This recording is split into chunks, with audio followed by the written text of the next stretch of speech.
안녕하세요. 제 이름은 박준호라고 합니다. 35살이고요. 지금 이 이야기를 하는 것도 참 용기가 필요한 일인데, 제가 겪었던 일을 누군가에게 털어놓고 싶어서 이렇게 사연을 보내게 되었습니다. 이 이야기는 13년 전으로 거슬러 올라가요. 그때 저는 각 군대에 입대한 22살 청년이었습니다. 인천에 있는 집을 떠나 충남 논산의 훈련소에서 막 나와서 부대에 배치받은 지 얼마 안 된 시점이었어요. 아직 사회 경험도 부족하고 뭐든 부모님께 의존하던 철없는 나이였죠. 그날도 평범한 하루였어요. 훈련을 마치고 생활관에서 쉬고 있는데 갑자기 선임이 저를 부르더라고요. 중대장님이 찾으신다면서요. 무슨 일인지 몰라서 가슴이 두근거렸어요. 혹시 제가 뭔가 잘못했나 싶어서 머릿속으로 최근 며칠간 제 행동을 되돌아보면서 중대장실로 향했죠. 중대장님은 평소보다 심각한 표정이셨어요. 저를 보시더니 조심스럽게 말씀하시더라고요. 집에서 연락이 왔는데 아버지가 급성 심부전으로 응급실에 입원하셨다는 거였어요. 그 말을 듣는 순간 귀에서 웅웅거리는 소리가 들렸어요. 마치 물속에 있는 것처럼 모든 소리가 멀게 느껴졌죠. 아버지가 병원에 진부전이라고 저한테는 너무나 충격적인 소식이었어요. 아버지는 항상 건강하셨거든요. 물론 술을 좀 드시긴 했지만 매일 새벽 6시에 일어나서 일하러 가시고 밤늦게 돌아와서도 피곤한 기색 하나 안 보이시던 분이었어요. 긴급 휴가를 받아서 바로 인천으로 향했어요. 버스에서 내내 불안한 마음이 들더라고요. 창밖 풍경은 눈에 들어오지도 않고 계속 안 좋은 생각만 들었어요. 아버지가 돌아가시면 어떡하지? 어머니는 괜찮을까? 이런 생각들로 머릿속이 복잡했죠. 병원에 도착했을 때 어머니와 누나 지혜가 이미 병실 앞에서 기다리고 있었어요. 어머니 얼굴을 보는 순간 상황이 얼마나 심각한지 알 수 있었어요. 평소에 감정 표현을 잘 안 하시는 분인데 그날은 눈에 걱정과 두려움이 가득했거든요. 저를 보자마자 꼭 안아주시면서 말씀하시더라고요. 아버지가 많이 안 좋으시다고 의사 선생님 말씀으로는 신장 이식이 필요하다고요. 신장 이식이라는 말이 그때 제게는 너무 생소했어요. TV에서나 들어본 얘기였거든요. 얼마나 심각한 상황인지 실감이 안 났어요. 누나는 이미 의사와 상담을 마친 상태였고 가족 중 누군가가 신장을 기증해야 한다는 얘기를 들었다고 했어요. 누나가 자신이 기증하겠다고 나섰어요. 어머니는 나이와 건강상 이유로 적합하지 않다고 하셨고, 저는 군대에 있어서 검사 받을 시간도 여유도 없었거든요. 그래서 누나가 먼저 검사를 받았고, 다행히 적합성 검사에서 합격했다고 했어요. 그때 저는 묘한 감정을 느꼈어요. 한편으로는 제가 해야 할 일을 누나가 대신 해주는 것 같아서 미안했고, 다른 한편으로는 솔직히 안도감도 있었어요. 신장 기증이라는 게 얼마나 큰 결정인지 그때는 제대로 이해하지 못했거든요. 그냥 누나가 해결해 주니까 다행이다. 이런 생각이었어요. 수술 날짜가 잡히고 아버지와 누나는 나란히 수술실로 들어갔어요.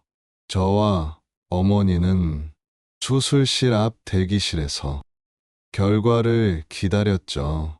그 시간이 정말 길게 느껴졌어요.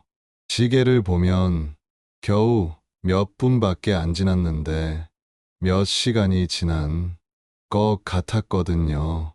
어머니는 계속 기도하셨고 저는 그냥 바닥만 내려다보면서 불안감에 떨고 있었어요. 다행히 수술은 성공적이었어요.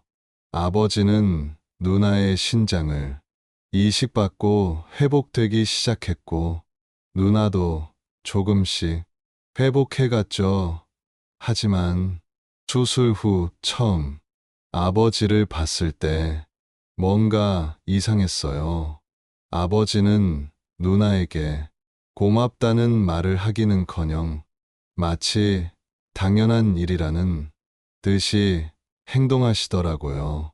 그러면서 하신 말씀이 지금도 기억에 남아 있어요. 자식이 부모한테 이 정도는 해야지. 내가 너희 키우느라 얼마나 희생했는데 이런 식으로 말씀하시는 거예요. 그 말을 듣는 순간 화가 치밀었지만 수술을 막 끝내고 누워 계신 아버지에게 뭐라 할 수는 없었어요. 누나는 별말 없이 그저 미소만 지었지만 그 표정에서 뭔가 씁쓸함이 느껴졌어요. 회복 기간이 지나고 저는 다시 부대로 돌아갔어요. 그런데 집에 전화할 때마다 분위기가 예전과 달라진 게 느껴졌어요. 어머니와 아버지 사이에 대화가 줄어들었고, 어머니는 항상 피곤해 보이셨어요. 그때는 아버지 병 때문에 일시적인 스트레스라고만 생각했어요. 아버지 건강은 점점 나아지고 있었지만 음주를 완전히 끊지는 못하셨어요. 의사의 엄중한 경고에도 불구하고 말이에요. 아버지는 이제 새 신장도 있는데 술 한 잔쯤이야. 이런 식으로 말씀하시면서 다시 술을 마시기 시작했어요. 누나는 결혼 준비로 바쁘고 자주 집에 오지 못했고 제가 전화할 때마다 어머니는 괜찮다고만 하셨어요. 하지만 어머니 목소리에는 뭔가 숨겨진 슬픔이 있었어요. 그때는 그냥 아버지 병환 때문에 어머니가 힘드신 거라고만 생각했죠. 전역하고 집에 돌아왔을 때 가족 분위기는 완전히 달라져 있었어요. 어머니와 아버지는 같은 공간에 있어도 서로 다른 세계에 사는 것처럼 느껴졌어요. 식사 시간에도 말이 없었고, 아버지는 점점 더 가족과 시간을 보내지 않으셨어요.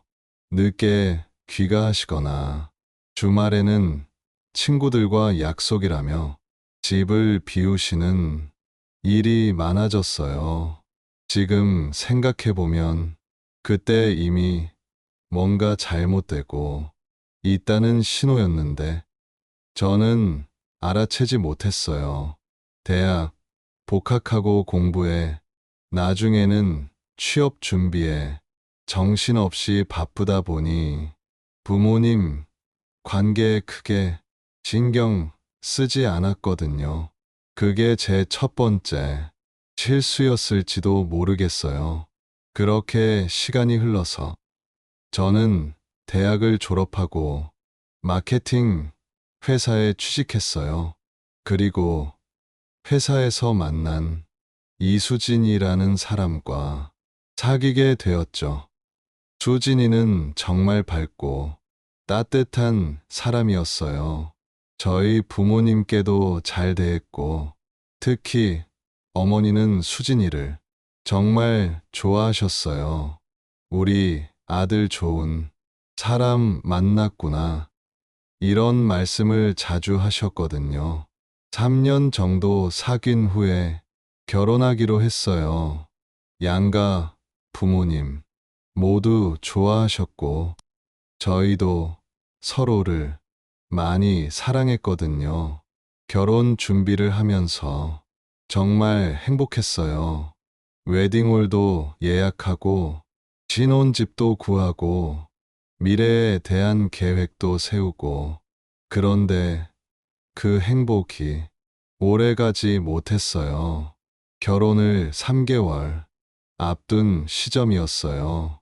저와 수진이는 결혼식 준비로 한창 바쁜 나날을 보내고 있었죠. 저는 회사에서 대리로 승진했고, 수진이는 광고 회사에서 디자이너로 일하고 있었어요. 비록 결혼 준비와 일을 병행하느라 바빴지만 정말 행복한 시간이었어요. 곧 새로운 가정을 꾸리게 된다는 설렘으로 가득했거든요. 그런데 그날 밤 어머니에게서 전화가 왔어요.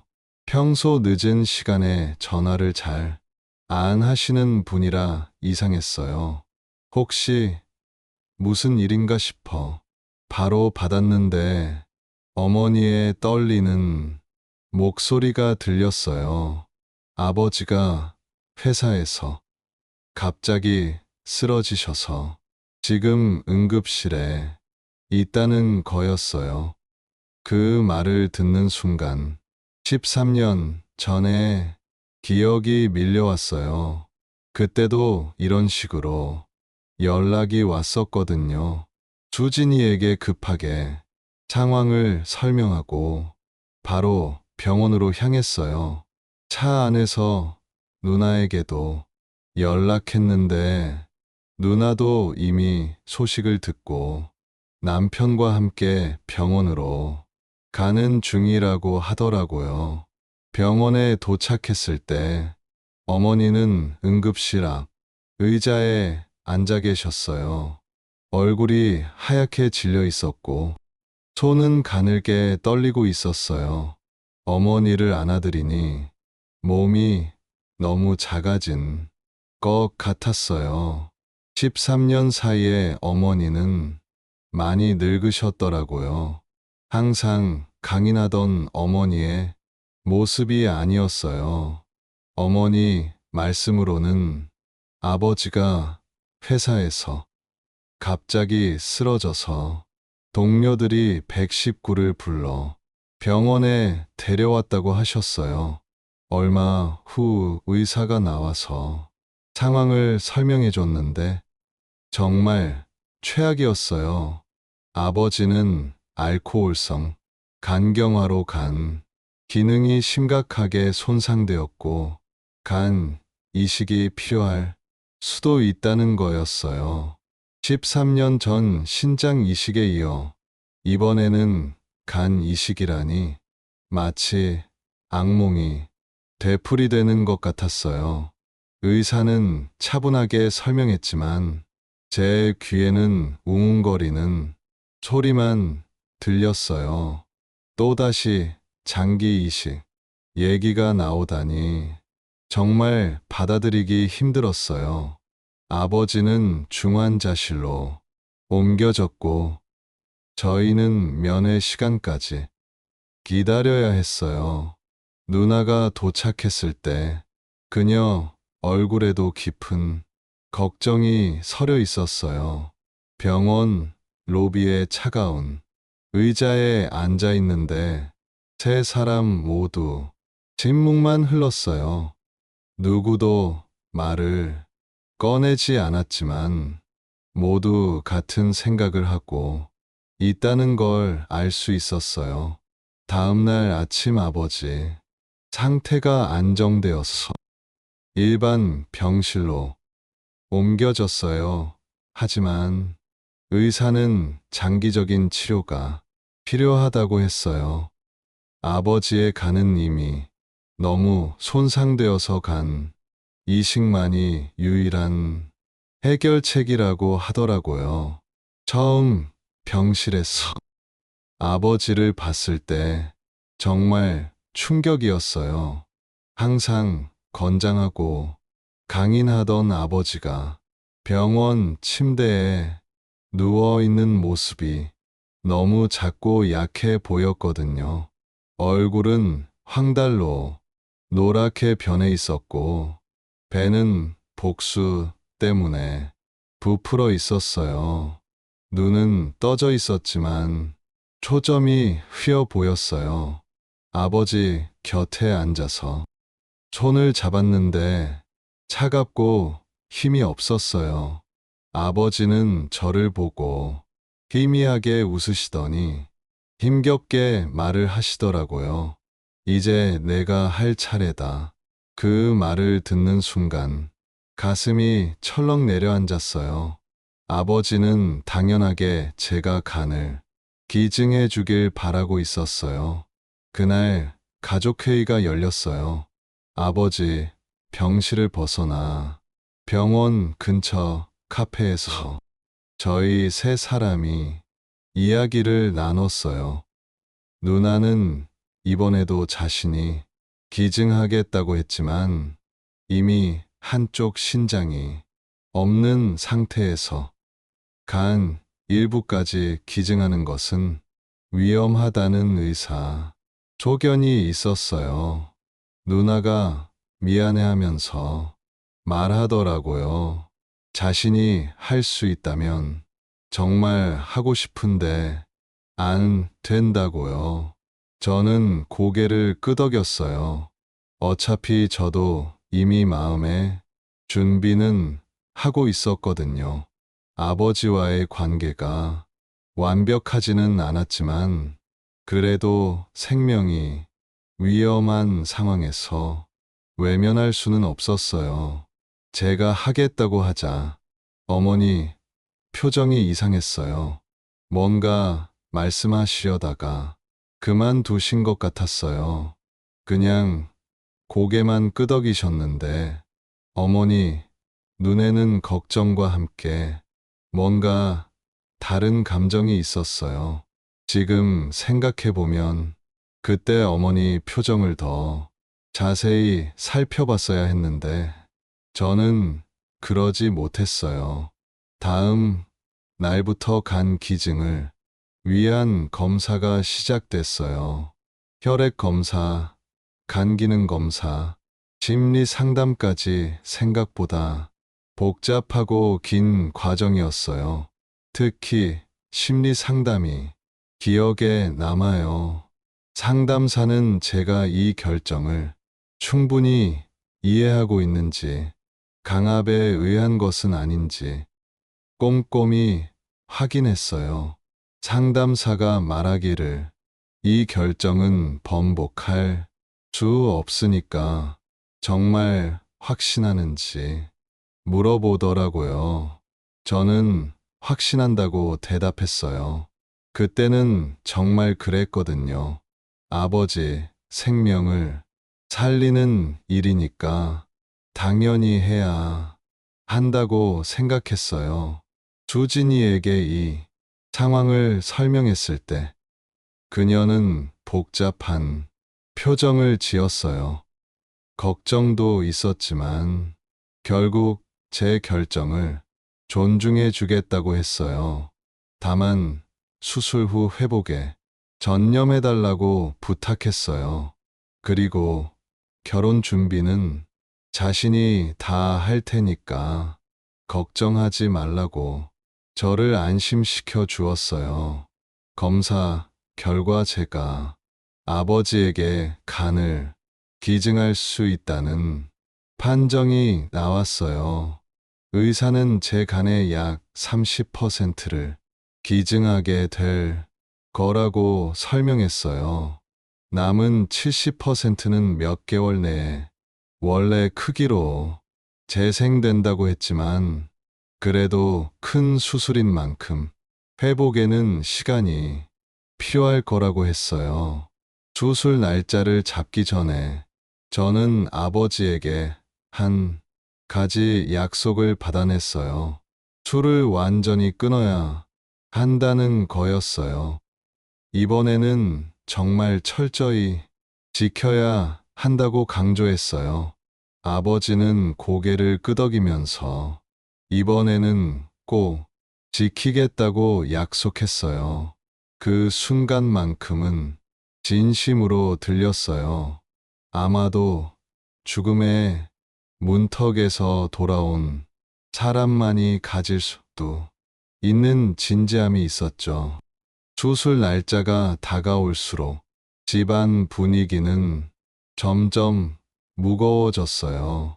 누나는 가능한 한 자주 병원에 왔지만 두 아이를 키우는 엄마로서 매일 올 수는 없었어요. 어머니는 병원과 집을 오가며 아버지를 간병하셨는데 뭔가 마음이 편치 않아 보이셨어요. 수술 며칠 전에 저는 회사에 휴가를 냈어요. 미리 상황을 설명해둔 덕분에 상사와 동료들이 이해해줬고 빠른 회복을 빌어줬어요. 수진이도 제 회복을 위해서 자신의 휴가를 조정했어요. 모든 준비가 완료되는 것 같았어요. 그런데 휴가를 낸 그날 어머니가 갑자기 저를 불러내셨어요. 카페에서 만나자고 하시는데 어머니 목소리에 평소에 없던 긴장감이 느껴졌어요. 뭔가 중요한 얘기가 있으신 것 같았어요. 카페에 도착했을 때 어머니는 이미 자리에 앉아 계셨어요. 커피 한 잔을 앞에 두고 있었지만 마시지는 않고 계셨어요. 제가 다가가자 어머니는 고개를 드시더니 그 눈빛에서 무언가 큰 결심을 하신 듯한 느낌을 받았어요. 어머니가 말씀하시더라고요. 할 말이 있다고요. 저는 어머니 맞은편에 앉았는데 이상하게 가슴이 두근거렸어요. 어머니는 잠시 침묵하시다가 가방에서 봉투 하나를 꺼내셨어요. 그리고 깊은 숨을 한 번 들이쉬시고 입을 여셨어요. 어머니가 하신 말씀이 정말 충격적이었어요. 사실은 제가 결혼하고 나면 아버지와 이혼하려고 했다는 거였어요. 이혼이라니요. 40년 넘게 함께 사신 부모님이 이혼을, 물론 사이가 좋지는 않았지만 이혼까지 생각하셨다니 정말 믿기지 않았어요. 어머니는 제 충격받은 표정을 보시면서도 계속 이야기를 이어가셨어요. 그때부터 저는 지금까지 전혀 알지 못했던 우리 가족의 진실을 마주하게 되었어요. 어머니가 말씀하시기를 아버지가 13년 전부터 최은미라는 여성과 관계를 맺어왔다는 거였어요. 그것도 누나가 신장 이식을 해준 바로 그 시점부터요. 그리고 최근에는 그 여자에게 재산을 넘기려는 계획까지 세우고 있었다고 하셨어요. 그 말을 듣는 것만으로도 충격이었는데 어머니가 보여주신 건 더 충격적이었어요. 어머니가 아버지 휴대폰을 몰래 확인해서 캡처해둔 카카오톡 대화 내용이었거든요. 아버지와 그 여자 사이의 대화였는데 그 대화 내용 중에 정말 충격적인 부분이 있었어요. 아버지가 그 여자에게 보낸 메시지였는데 내가 혹시나 해서 마누라랑 애들을 낳은 거야. 애들 장기는 나한테 문제 생겼을 때 기증받을 수 있는 예비 장기니까 이런 내용이었어요. 그 문장을 읽는 순간 온몸에 소름이 돋았어요. 저와 누나가 예비 장기, 우리는 그냥 아버지의 생명을 연장시키기 위한 도구였다는 건가요? 13년 전 누나가 신장을 기증했을 때 아버지의 냉담한 반응, 당연하다는 듯한 태도, 이제야 모든 게 이해가 됐어요. 어머니는 계속해서 더 많은 증거들을 보여주셨어요. 아버지가 그 여자와 여행을 다닌 사진들, 그 여자에게 보낸 선물 구매 내역, 심지어 재산을 그 여자 명의로 옮기려고 했던 서류들까지요. 13년 동안 어머니는 이 모든 걸 혼자 견뎌오셨던 거예요. 어머니가 말씀하시길 제가 결혼하고 나면 이혼 소송을 제기하려고 했다고 하셨어요. 변호사도 이미 만나보셨고 모든 증거도 준비해 두셨다고요. 그런데 갑자기 아버지가 쓰러지면서 모든 계획이 틀어진 거였어요. 어머니는 제게 말씀하셨어요. 제 결정을 존중하지만 제 건강과 미래를 생각해달라고요. 진짜 아버지라면 자식을 이렇게 생각하지 않을 거라고 하시면서요. 그날 저는 집에 돌아와서 잠을 이루지 못했어요. 창밖으로 보이는 인천 앞바다를 멍하니 바라보면서 수없이 많은 생각이 머릿속을 맴돌았어요. 제 아버지가 저와 누나를 예비 장기로 생각했다니 그 단어 하나가 제 가슴에 날카로운 칼처럼 박혀 있었어요. 누나가 13년 전 아버지에게 신장을 기증했을 때 아버지의 반응이 왜 그렇게 냉담했는지 이제야 이해가 갔어요. 그저 당연한 일이라고 생각하셨던 거겠죠. 자식들은 자신의 생명을 연장시키기 위한 도구에 불과했으니까요. 한편으로는 이런 생각도 들었어요. 그래도 아버지인데 생명이 위급한 상황에서 외면해도 되는 걸까? 아무리 저희를 도구로 여기셨다고 해도 그분은 제가 태어나서 지금까지 함께해온 아버지였으니까요.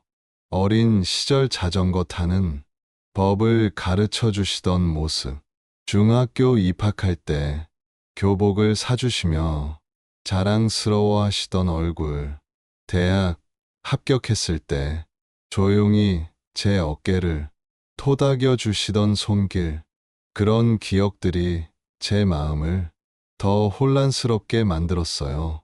수진이에게 전화를 걸어서 모든 진실을 털어놓았어요.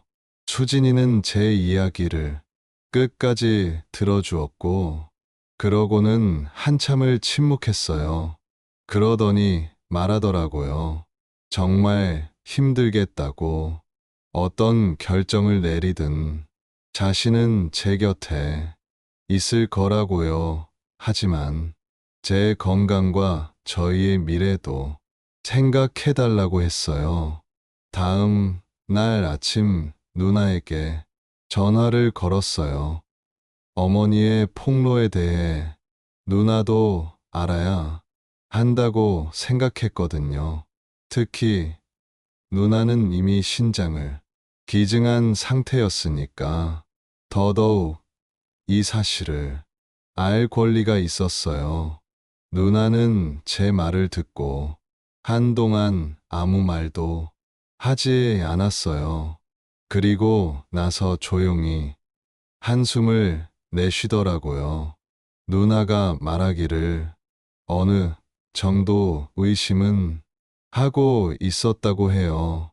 아버지의 태도나 행동에서 뭔가 이상한 점들을 느꼈었는데 직접적인 증거를 듣게 되니까 충격이 크다고 했어요. 누나가 저에게 물어보더라고요. 어떻게 할 거냐고요. 저는 솔직하게 대답했어요. 아직 확실한 결정을 내리지 못했다고요. 누나는 잠시 생각하더니 제게 이렇게 말했어요. 어떤 결정을 내리든 그건 제 선택이고 누구도 저를 탓할 수 없다고요. 하지만 이건 제 인생의 문제니까 나중에 후회하지 않을 결정을 했으면 좋겠다고요. 그 말이 제 마음 깊숙이 파고들었어요.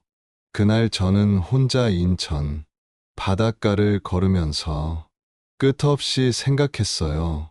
제 선택이 아버지의 생명을 좌우할 수도 있다는 사실이 저를 짓눌렀어요. 저녁이 되어 집에 돌아왔을 때 어머니가 거실에 앉아 계셨어요. 저를 보자 어머니는 피곤한 미소를 지으셨어요. 밥은 먹었냐고 물어보시는데 평범한 질문이었지만 그 속에는 많은 의미가 담겨 있었어요. 어머니는 제 결정을 재촉하지 않으셨어요. 그저 제가 어떤 선택을 하든 존중하겠다는 뜻이었겠죠.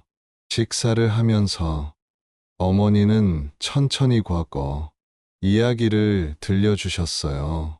아버지와의 만남, 결혼, 그리고 서서히 소원해진 관계까지요. 어머니의 이야기를 들으며 저는 지금까지 보지 못했던 또 다른 가족의 역사를 마주하게 되었어요.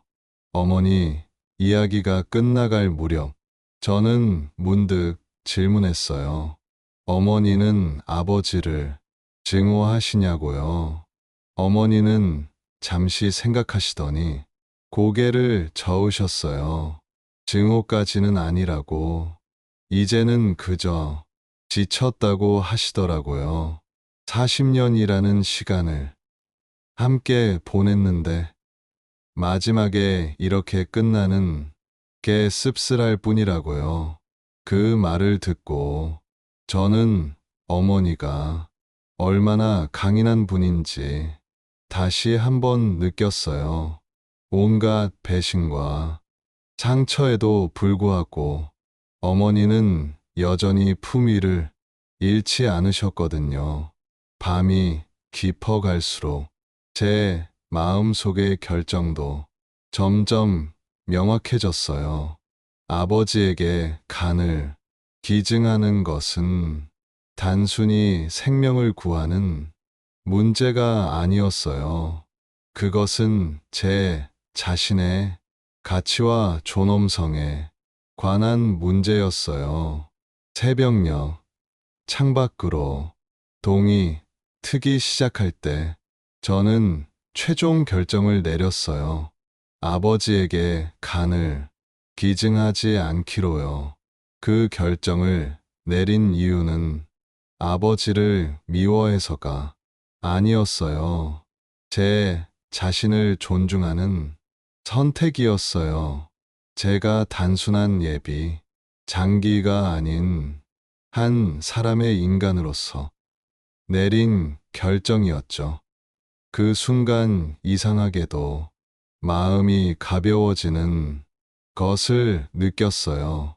마치 오랫동안 저를 짓누르던 무거운 짐을 내려놓은 것 같았거든요. 결정을 내린 저는 바로 병원으로 향했어요. 먼저 담당 의사를 만나서 제 결정을 알려야 했거든요. 병원 로비에 들어서자 가슴이 뛰기 시작했어요. 내가 정말 올바른 결정을 한 건가 하는 의심이 다시 고개를 들었지만 흔들리지 않으려고 노력했어요. 담당 의사 사무실에 도착해서 제 결정을 전했어요. 의사는 잠시 놀란 표정을 지었지만 곧 전문가다운 태도로 돌아오더라고요.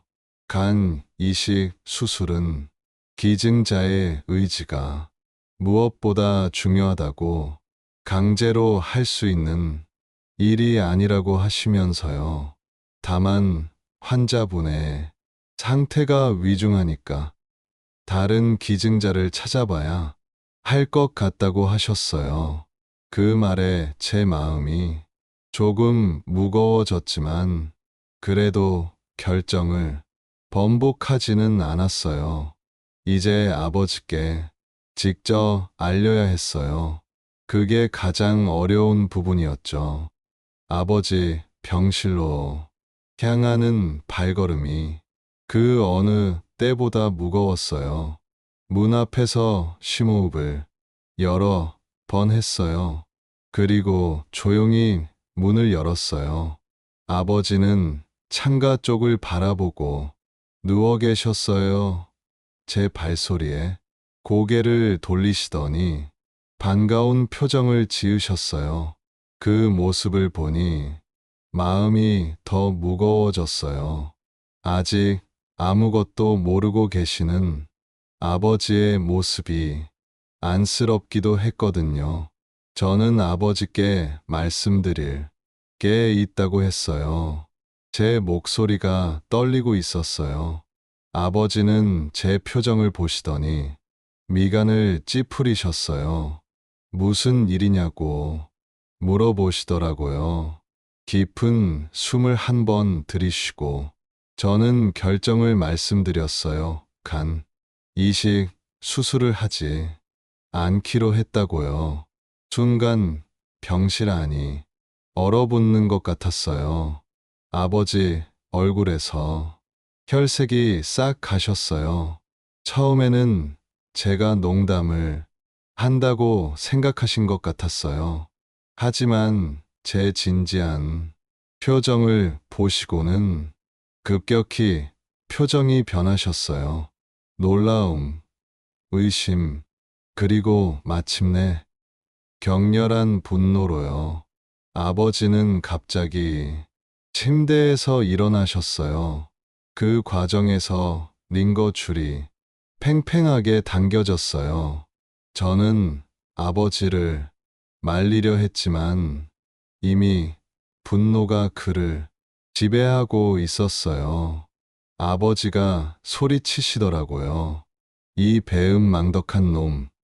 자신이 저희를 뼈 빠지게 일해서 먹이고 재웠는데 이렇게 배신을 하냐고요. 아버지 목소리가 병실 전체에 울려 퍼졌어요. 복도에 있던 간호사들이 이상하다는 듯 병실 쪽을 쳐다보기 시작했어요. 저는 최대한 침착하게 상황을 설명하려고 했어요. 제가 어머니에게서 모든 사실을 들었다고, 내연녀 일도, 그리고 저희를 어떻게 생각하시는지도 안다고 말했어요. 이 말에 아버지는 순간 굳어지셨어요. 놀라움과 당혹감이 스쳐 지나갔지만 곧 더 큰 분노로 바뀌었어요. 아버지는 벌떡 일어나서 욕설을 하며 제 멱살을 잡으셨어요. 그리고는 제 뺨을 때리려고 손을 들어 올리셨어요. 저는 피할 수 있었지만 피하지 않고 눈을 질끈 감았어요. 그때는 이걸 맞으면 죄책감이 덜어질 거라고 생각했던 것 같아요. 하지만 들려온 건 제 뺨을 내리치는 소리가 아니라 누군가 넘어지는 것 같은 아주 둔탁한 소리였어요. 저는 바로 눈을 떴는데 아버지가 바닥에 쓰러져 계셨어요. 그 순간 간호사들이 달려왔어요. 저는 충격으로 그 자리에 얼어붙었어요. 간호사들이 아버지를 확인하는 동안 저는 그저 바라볼 수밖에 없었어요. 간호사가 다급하게 소리쳤어요. 혈압이 너무 높다고 의사 선생님을 불러달라고요. 저는 현실로 돌아왔어요. 아버지 얼굴이 창백해지고 있었거든요. 의사가 달려왔고 저는 병실 밖으로 밀려났어요. 복도에 서서 어머니에게 전화를 걸었어요. 목소리가 나오지 않아서 깊게 숨을 들이쉬고 다시 시도했어요. 상황을 간단히 설명하자 어머니는 곧 오시겠다고 하셨어요. 누나에게도 연락했어요. 병원 대기실에 앉아서 저는 빈 벽만 바라봤어요. 시간이 얼마나 흘렀는지 모르겠어요. 의사가 나타났을 때 저는 자리에서 벌떡 일어났어요. 의사 표정이 무거웠어요.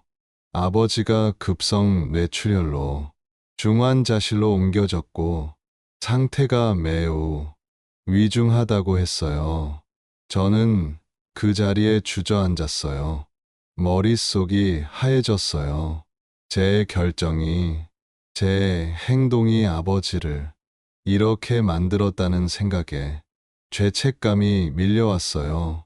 어머니와 누나가 도착했고 우리 가족은 병원 대기실에서 밤을 새웠어요. 아무도 말을 하지 않았어요. 각자의 생각에 잠겨 있었죠. 저는 계속해서 아버지와의 마지막 대화를 떠올렸어요. 새벽 3시경 의사가 다시 찾아왔어요. 아버지가 돌아가셨다는 소식을 전했어요. 그 말을 듣는 순간 시간이 멈춘 것 같았어요. 어머니는 아무 반응도 보이지 않으셨어요. 누나는 조용히 눈물을 흘렸고 저는 그저 그 자리에 얼어붙어 있었어요. 아버지가 돌아가신 후 모든 것이 꿈처럼 흘러갔어요. 장례 준비가 시작되고 친척들에게 연락이 갔어요. 병원 장례식장에 빈소가 차려졌고 저희 가족은 그곳으로 옮겨갔어요. 첫날 많은 조문객들이 찾아왔어요. 아버지 회사, 동료들, 친구들, 그리고 친척들까지요. 모두들 갑작스러운 부고에 놀라움을 감추지 못했어요. 그들은 제게 위로의 말을 건넸지만 그 어떤 말도 제 마음속 죄책감을 덜어주지는 못했어요. 아버지가 돌아가신 날 제가 간 이식을 거부했다는 걸 알리러 갔었다는 사실을 누나에게 털어놨을 때 누나는 놀라움을 감추지 못했어요. 하지만 곧 저를 꼭 안아주면서 말하더라고요. 그게 제 탓이 아니라고. 아버지의 건강이 이미 많이 안 좋으셨던 거라고요. 제 결정과 상관없이 일어날 수 있는 일이었다고요. 누나의 위로가 조금은 도움이 되었지만 그래도 마음 한구석에 무거움은 사라지지 않았어요. 장례식 둘째 날 예상치 못한 일이 일어났어요. 50대 후반으로 보이는 여성이 빈소를 찾아왔어요. 그녀는 처음에는 조문객들 사이에 섞여 있다가 점점 영정사진 가까이로 다가왔어요. 그리고 갑자기 큰 소리로 울기 시작했어요. 그 목소리에 어머니 표정이 굳어졌어요. 저와 누나는 즉시 그 여성이 아버지의 내연녀 최은미라는 것을 알아차렸어요. 그녀는 계속해서 소리치며 울었고 다른 조문객들은 어리둥절한 표정으로 상황을 지켜봤어요. 어머니는 천천히 자리에서 일어나서 그 여자에게 다가가셨어요. 두 여성이 마주 서는 순간 빈소의 공기가 얼어붙는 것 같았어요. 어머니가 차분하지만 단호하게 말씀하셨어요. 여기서 나가달라고. 당신은 이곳에 올 자격이 없다고요. 최은미는 잠시 어머니를 노려보다가 갑자기 더 큰 소리로 울기 시작했어요. 그녀가 소리쳤어요. 자신도 권리가 있다고, 10년 넘게 함께했다고, 그 사람이 약속했다고, 재산의 절반을 자신에게 준다고 했다고요. 그 말에 조문객들 사이에서 출렁임이 일었어요. 어머니 표정은 변하지 않았어요. 그저 담담하게 다시 한 번 말씀하셨어요. 경비를 불러야 할까요? 아니면 스스로 나가실 건가요? 누나와 제가 어머니 옆으로 다가가서 서자 최은미는 잠시 망설이다가 결국 자리를 떠났어요. 하지만 떠나면서도 계속해서 소리쳤어요. 포기 안 한다고, 자기 몫을 찾을 거라고요. 그녀가 떠난 후 어머니는 다시 자리에 앉으셨어요. 표정은 여전히 무감정했지만 손이 미세하게 떨리고 있었어요.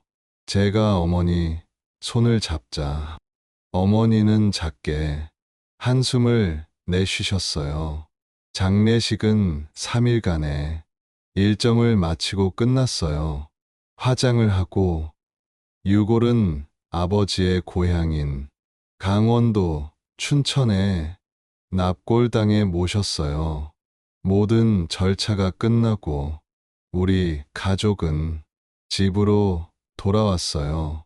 집에 들어서는 순간 이상한 공허함이 느껴졌어요. 아버지가 없는 집은 어딘가 달랐어요. 더 조용하고 더 넓게 느껴졌거든요. 어머니는 곧바로 방으로 들어가셨고 누나는 자신의 가족이 있는 집으로 돌아갔어요. 저는 혼자 거실에 남아서 빈 TV 화면을 바라봤어요. 그 순간 제 머릿속에는 한 가지 생각만 맴돌았어요. 내가 간을 기증했더라면 아버지는 살아있었을까? 이 죄책감은 앞으로도 오랫동안 저를 괴롭힐 것 같았어요. 아버지 장례식이 끝난 지 한 달 후, 저와 수진이의 결혼식 날이 다가왔어요. 처음에는 결혼식을 연기할까 고민했지만 어머니와 누나가 예정대로 진행하는 것이 좋겠다고 조언해 주셨어요. 결혼식 준비 과정에서 저는 계속해서 마음속 죄책감과 싸웠어요. 축하받아야 할 순간인데 제 마음은 여전히 무거웠거든요. 수진이는 그런 저를 이해해주고 항상 곁에서 지지해 주었어요. 결혼식 당일 예상보다 많은 하객들이 참석해 주었어요. 식이 시작되기 전 대기실에서 어머니가 저를 꼭 안아주셨어요. 행복하길 바란다고, 제 선택을 후회하지 말라고, 저는 옳은 일을 했다고 말씀해 주셨어요. 어머니 말씀에 제 눈에 눈물이 고였어요. 하지만 이날만큼은 슬픔을 내려놓고 새로운 시작에 집중하고 싶었어요. 결혼식은 예정대로 진행되었고 많은 축하와 박수 속에서 저와 수진이는 부부가 되었어요. 하지만 제 마음 한구석에는 여전히 아버지에 대한 생각이 자리하고 있었어요. 그가 이 자리에 있었다면 어땠을까 하는 상상을 하면서요. 결혼식이 끝나고 얼마 후 어머니가 저와 수진이를 집으로 초대하셨어요. 중요한 이야기가 있다고 하시더라고요. 집에 도착하자 어머니는 거실 테이블에 서류 몇 장을 펼쳐 놓으셨어요. 그것은 법원 판결문과 재산 목록이었어요. 어머니가 차분하게 설명해 주셨어요. 법원에서 최종 판결이 났는데 아버지의 모든 재산이 합법적으로 어머니에게 귀속되었다고요. 아버지의 내연녀 최은미는 재산을 요구하며 소송을 제기했지만 법원은 어머니의 손을 들어줬다고 하셨어요. 아버지가 내연녀에게 재산을 넘기려던 시도는 모두 불법적인 것으로 판명났고 정당한 상속자는 어머니와 자녀들이라는 판결이 내려졌다고요. 그 여자가 계속해서 항소하겠다고 하지만 변호사 말로는 가능성이 거의 없다고 하셨어요. 이제 걱정 안 해도 된다고요. 이 말을 듣고 저는 복잡한 감정을 느꼈어요. 한편으로는 안도감이 들었지만 다른 한편으로는 그 모든 재산이 어머니의 눈물과 고통 위에 세워졌다는 사실이 마음 아팠어요. 제가 어머니께 이제 어떻게 하실 거냐고 물어봤더니 어머니는 잠시 생각하시더니 미소를 지으셨어요. 여행을 다녀보려고 한다고, 그동안 참고 살아온 세월이 너무 길었다고, 이제는 자신을 위한 시간을 가지려고 한다고 하셨어요. 어머니 말씀에 가슴이 뭉클해졌어요.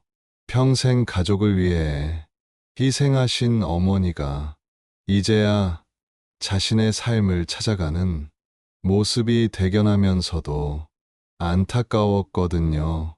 저와 수진이는 인천 연수구에 마련한 신혼집으로 이사했어요.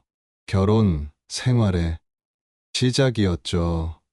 하지만 밤이 깊어서 침대에 누울 때면 여전히 아버지의 마지막 모습이 떠올라서 잠을 설치는 날이 많았어요. 그런 밤이면 수진이는 말없이 제 손을 잡아주곤 했어요. 결혼 후 반년이 지났을 무렵 어느 날 어머니가 저를 찾아오셨어요. 어머니는 이전보다 훨씬 건강해 보이셨어요. 얼굴에는 생기가 돌았고 미소도 더 자주 지으셨어요.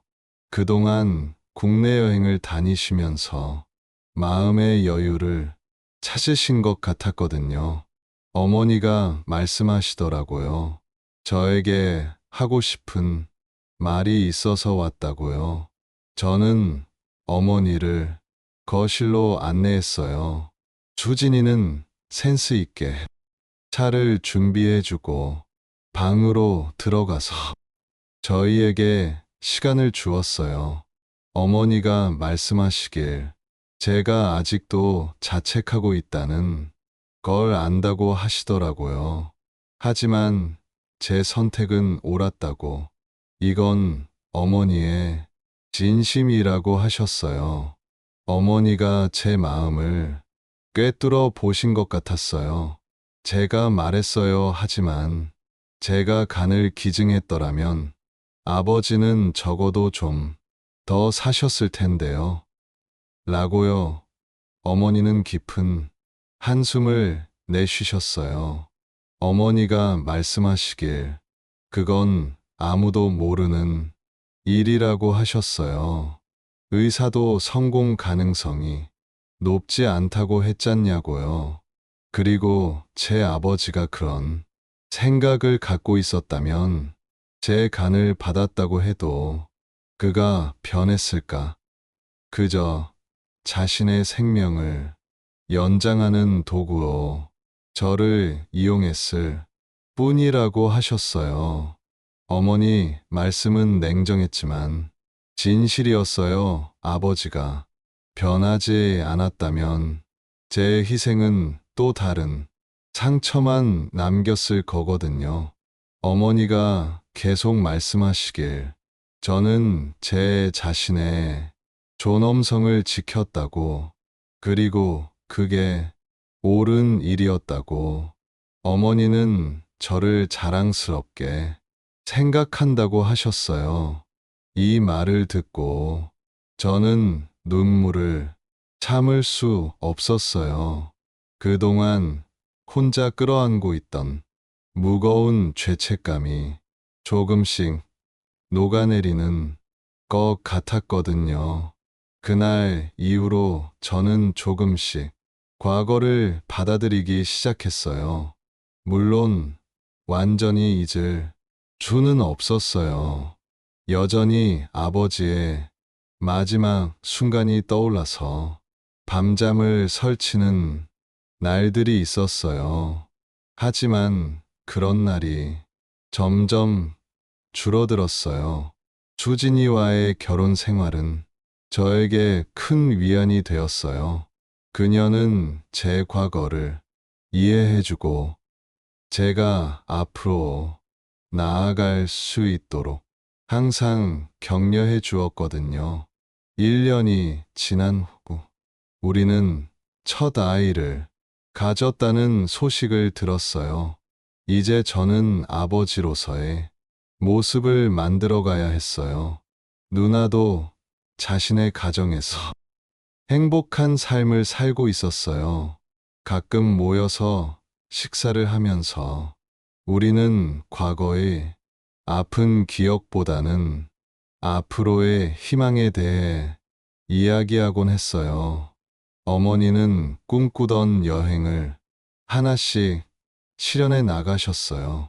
제주도부터 시작해서 유럽까지 다녀오셨어요.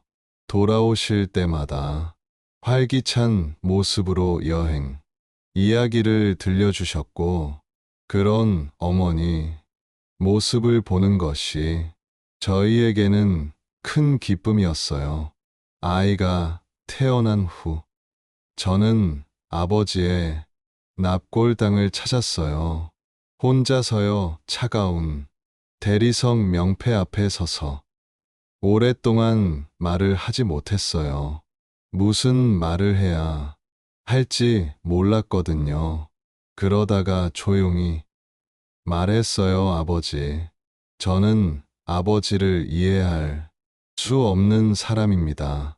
이제 저도 아빠가 되었어요.